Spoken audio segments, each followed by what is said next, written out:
Good morning students.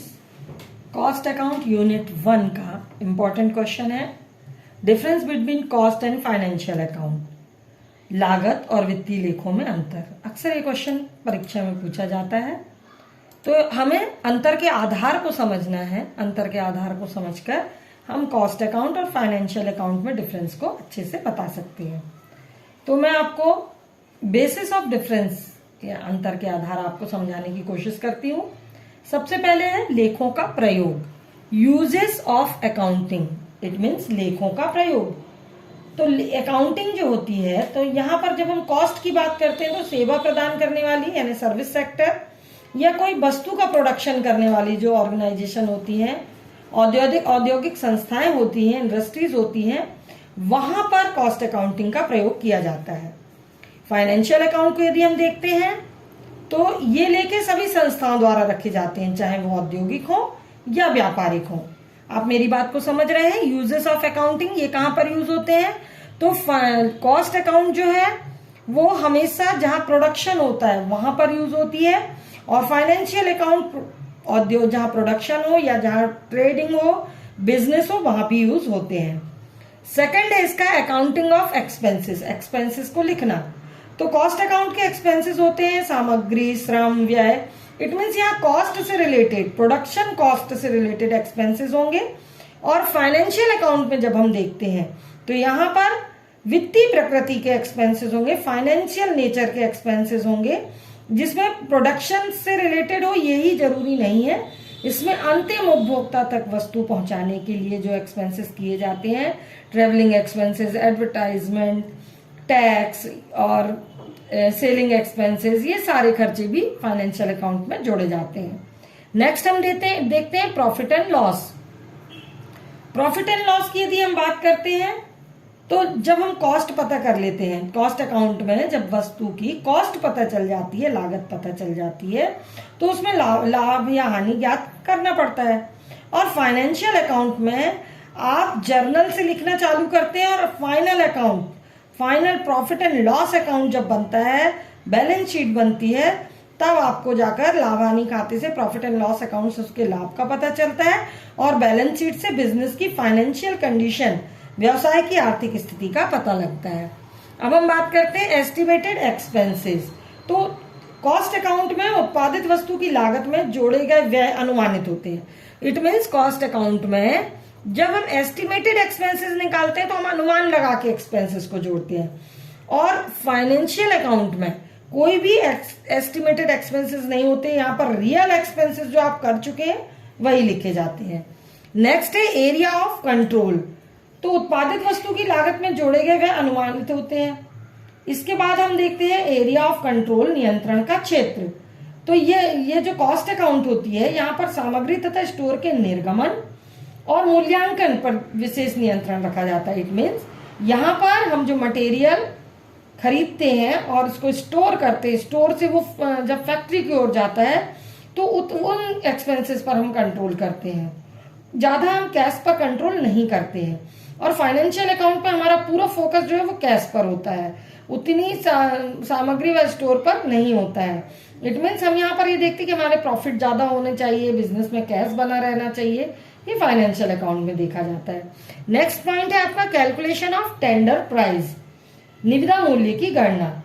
तो cost account में चालू वर्ष में किसी की वस्तु की पूर्ति करने के लिए निविदा मूल्य निकालना सरल होता है।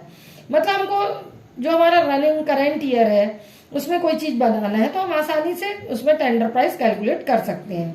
पर फाइनेंशियल अकाउंट में टेंडर प्राइस को ठीक ठीक कैलकुलेट नहीं किया जा सकता।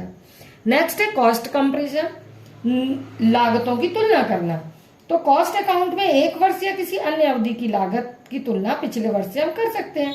इसका मतलब एक वर्ष की कॉस्ट नेक्स्ट ईयर या जो आपका निकल चुका है उस ईयर, पास्ट ईयर की कॉस्ट से हम आसानी से उसको कंपेयर कर सकते हैं।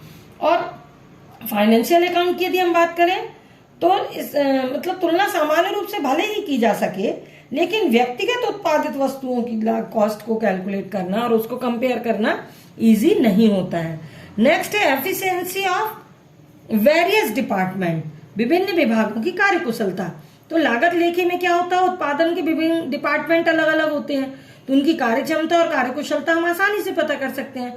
फाइनेंशियल अकाउंट में ऐसा बिल्कुल नहीं होता है, विभिन्न विभागों की कार्यकुशलता हमको पता नहीं चल पाती है।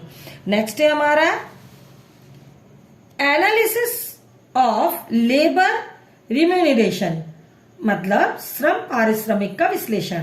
तो आप अच्छे से जानते हैं कॉस्ट में जो मेन फैक्टर होता है वो लेबर ही होता है, मटेरियल और लेबर।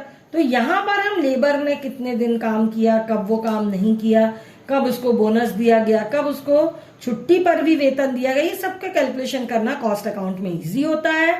और फाइनेंशियल अकाउंट में यदि हम बात करें तो लेबर का जो वेजेस है या सैलरी वो तो कैलकुलेट हो जाती है, बट इसकी एनालिसिस नहीं हो सकती है। नेक्स्ट हम देखते हैं अकाउंटिंग पोजीशन, लेखे की स्थिति। तो व्यवसाय के सहायक गौण लेखे होते हैं, मतलब कॉस्ट अकाउंट में कुछ लेखे इंपॉर्टेंट होते हैं, मेन होते हैं, और कुछ जो होते हैं वो हेल्पफुल होते हैं। और फाइनेंशियल अकाउंट में हर अकाउंट जो है वो मेन होता है, यहां पर कोई भी सहायक अकाउंटिंग नहीं होती है। नेक्स्ट है हमारा द नेसेसिटीज, अनिवार्यता। तो कॉस्ट अकाउंट में प्रधानतः प्रबंधकों की आवश्यकता को पूरा करने की दृष्टि से कॉस्ट अकाउंटिंग की जाती है। इसका बनाना आपकी इच्छा पर डिपेंड करता है।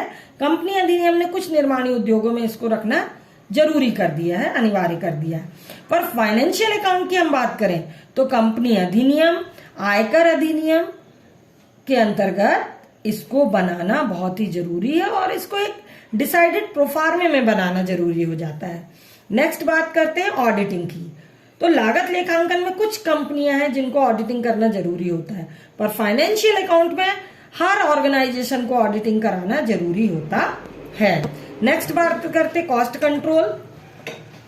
कॉस्ट कंट्रोल की यदि हम बात करें, जो लागत हमारी कॉस्ट अकाउंट होती है उस पर लागतों पर नियंत्रण रखने में महत्वपूर्ण भूमिका निभाती है। मतलब कॉस्ट कंट्रोल की बात करें तो कॉस्ट अकाउंटिंग जो है वो इंपॉर्टेंट है कॉस्ट कंट्रोल के लिए, इंपॉर्टेंट फैक्टर है। और फाइनेंशियल अकाउंट जो है वो स्टेटमेंट तो है, की हुई लागतों को दिखाता तो है, बट उसको कंट्रोल करने के लिए इसमें कुछ विशेष व्यवस्था नहीं होती है। नेक्स्ट हम बात करें डिपार्टमेंटल प्रॉफिट, विभागीय लाभ की। तो कॉस्ट अकाउंट में प्रत्येक विभाग का अलग अलग लाभ, हमको अलग अलग प्रॉफिट और लॉस पता चल जाता है, और कहां से किस डिपार्टमेंट से लॉस या प्रॉफिट होता है उस पर हम बहुत हद तक कंट्रोल भी कर सकते हैं। जबकि फाइनेंशियल अकाउंट में पूरी ऑर्गेनाइजेशन, पूरी संस्था का लाभ हानि पता चलता है। तो यहाँ पर अलग अलग डिपार्टमेंट का प्रॉफिट और लॉस जानना, उनकी कार्य क्षमता को जानना, उनकी एफिशिएंसी को जानना उतना इजी नहीं होता है। तो बेटा ये बहुत इंपॉर्टेंट क्वेश्चन है, इसको तैयार कर लेना, और ये आप सिर्फ इसके जो अंतर के आधार है, बेसिस ऑफ डिफरेंस याद कर लीजिए। इसके बेस पर आप कॉस्ट और फाइनेंशियल अकाउंट में इजीली डिफरेंस एक्सप्लेन कर सकते हैं। Thank you.